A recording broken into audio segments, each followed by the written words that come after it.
Exercise isn't going to fix your lower back pain. Yes, it has its place, but it's not the determining factor. What we're going to talk about today is how exercise fits into a back rehabilitation program and what is the determining factor that will reduce your pain. If you're struggling with lower back pain and you need help, maybe you've started a program and it's not quite having the effect that you thought it would, just click the link below this video and you'll go through to my How to Overcome Lower Back Pain Consultation and Coaching.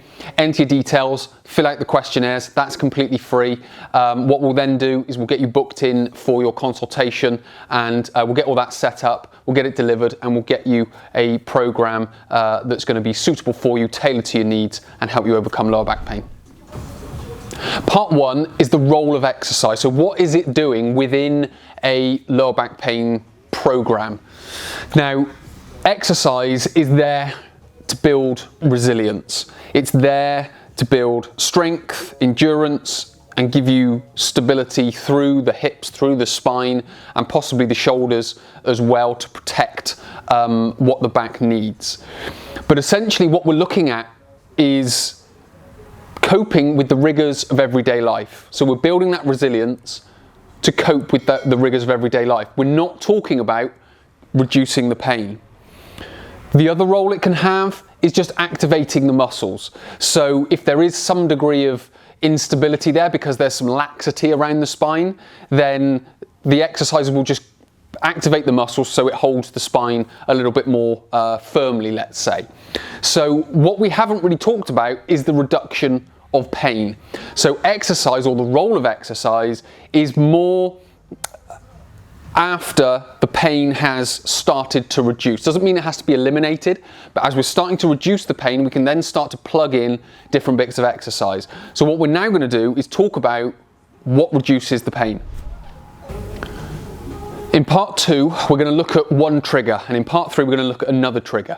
But what will happen is you'll start to understand how exercise fits in. So first of all, we're going to look at flexion being the trigger. Now, what does that mean? Well, when we go into a flex spine, so it may be whilst we're sat down, it could be from poor lifting, but flexion postures, when we're in this position, it aggravates, irritates, or triggers our lower back pain.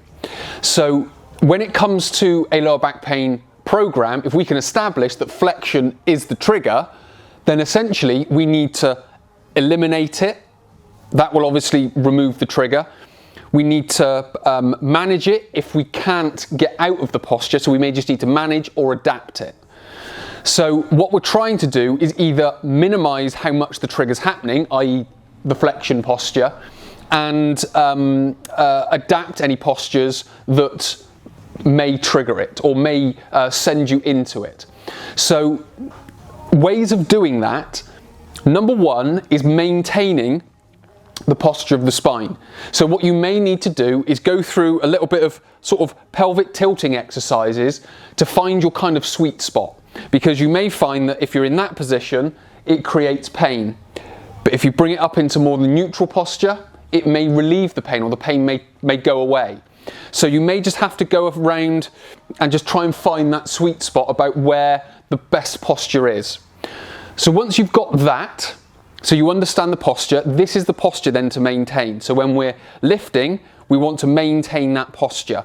So there's then a couple of things that come with that. One is then bracing the abdominals. Now again, bracing the abdominals is then appropriate to the task at hand.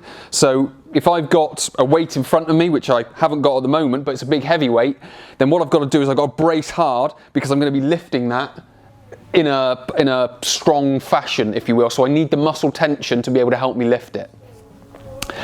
The second thing is then to come into a hip hinge. So we've got the maintenance of the posture, we've got the brace holding it in position, and then we've got the hip hinge, which is allowing us to get into this lifting posture so we can then lift up. And then obviously off the back of that is getting the glutes working over the lower back muscles working. So all of that is nothing to do with exercise at the moment. We're just trying to find the posture that can help you do your daily task of lifting without pain.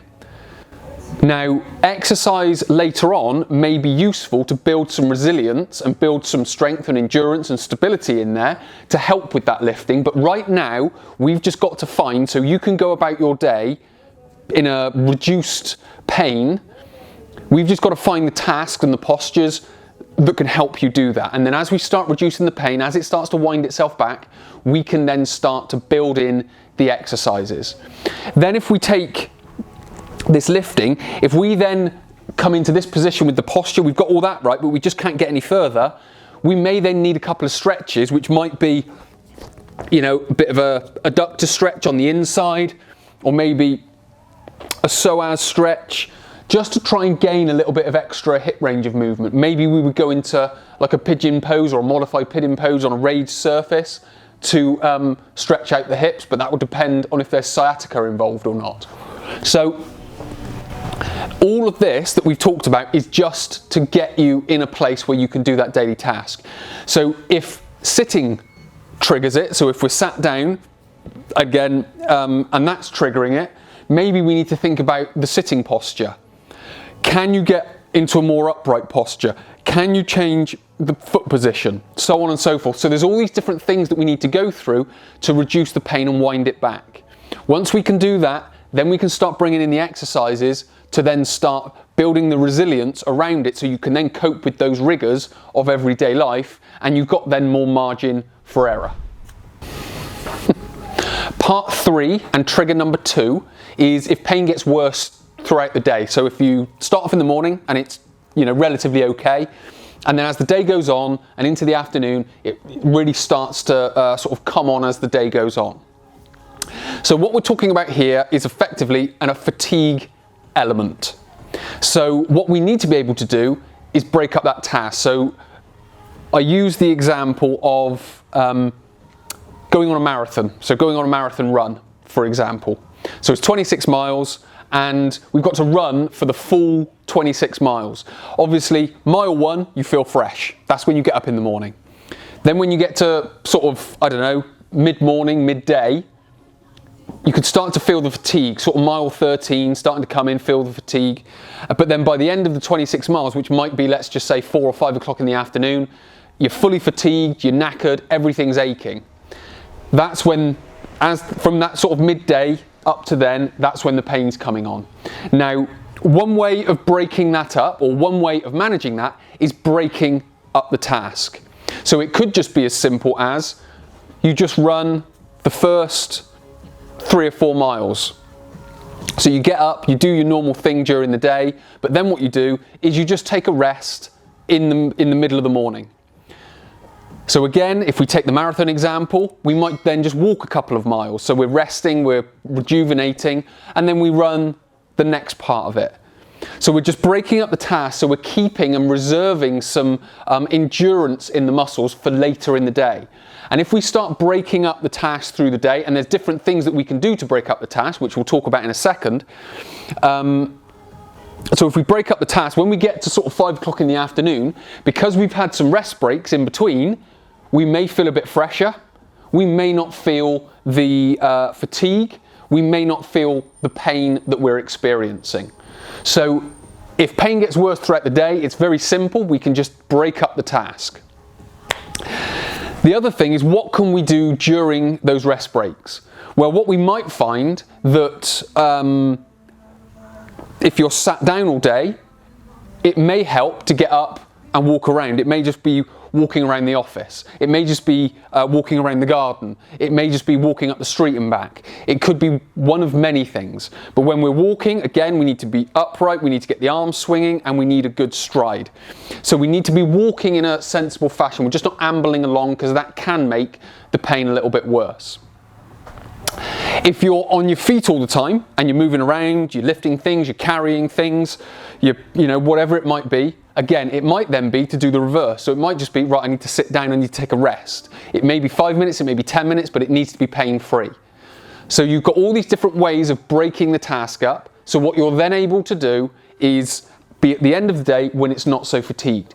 You could add some stretches in there. Again, just stretch out the hips, stretch out the shoulders, stretch out the neck, stretch out the knees with the quads, whatever it may be. So there's all these different things that you can be doing to break up to make sure that when you get to the end of the day or at the end of the marathon, you're not as fatigued as you were at the start.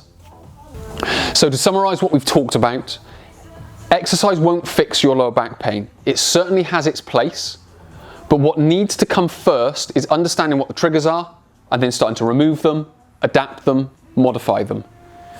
If we understand that it's flexion that's the problem, then we need to be in a better posture so we don't go into that flexion posture. If that involves lifting, then we need to start using the brace, using the hip hinge to be able to get into a position where we can lift.